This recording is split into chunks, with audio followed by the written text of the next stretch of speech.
Wanita itu melihat suaminya terbenam di sungai es, bukan hanya tidak menolong, malah mengangkat teh es dan melemparkannya ke sungai.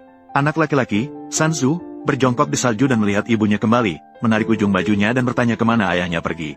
Wanita itu meludahkan air liur dan berkata, "Ayahmu jatuh ke dalam sungai dan tidak akan kembali lagi." Suara tangisan Sanzu melayang jauh di bawah angin dingin. Tetangga mengintip dari celah pintu, tidak ada yang berani bersuara. Wanita itu berbalik dan masuk ke dalam rumah untuk menyalakan api dan merebus ubi jalar. Tidak ada yang ditinggalkan untuk Sanzu, dia kelaparan hingga tengah malam dan meraba-raba menuju tepi sungai es.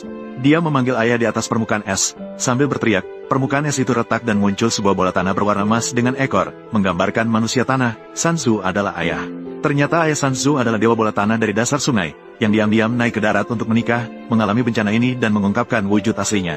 Dia meminta Sanzu untuk setiap hari membawa beberapa butir gandum dan menaburkannya di celah es. Jika cukup mengumpulkan energi spiritual, dia bisa berubah bentuk. Sanzu mengingatnya dan setiap hari mencuri butir gandum dari pembangunan rumah.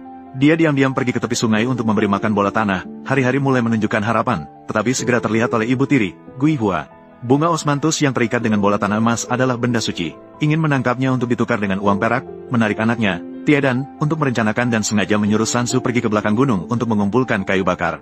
Dia sendiri membawa Tiedan dan mengambil jaring untuk pergi ke sungai es. Bola tanah emas mencium aroma biji gandum dan muncul. Bunga osmanthus dengan cepat memasukkan jaring ke dalam kantong, pulang ke rumah dan mencari pisau dapur untuk memotongnya untuk sup. Tiedan tiba-tiba berkata bahwa benda suci harus direndam dalam cuka agar bisa menghilangkan kekuatannya.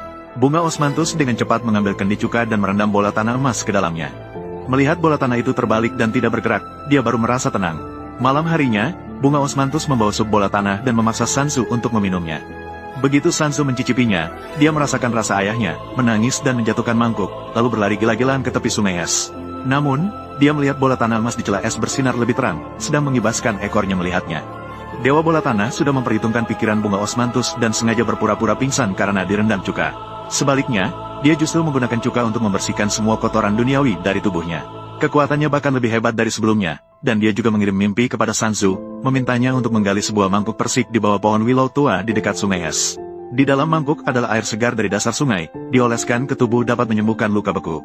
Setiap hari, Sanzu membawa mangkuk persik, mengoleskan air segar kepada para lansia di desa yang kakinya membeku. Tetangga-tetangga selalu memuji kebaikan Sanzu dan melindunginya di mana-mana.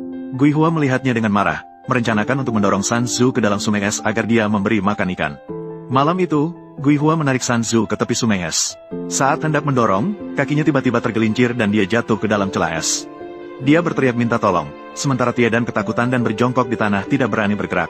Ni Qiuxian merangkak keluar dari celah es, menggunakan ekornya untuk menyapu permukaan es, dan celah es itu langsung menjadi lebih rapat. Saat Gui Hua jatuh ke dalam celah es, dia terkena bubuk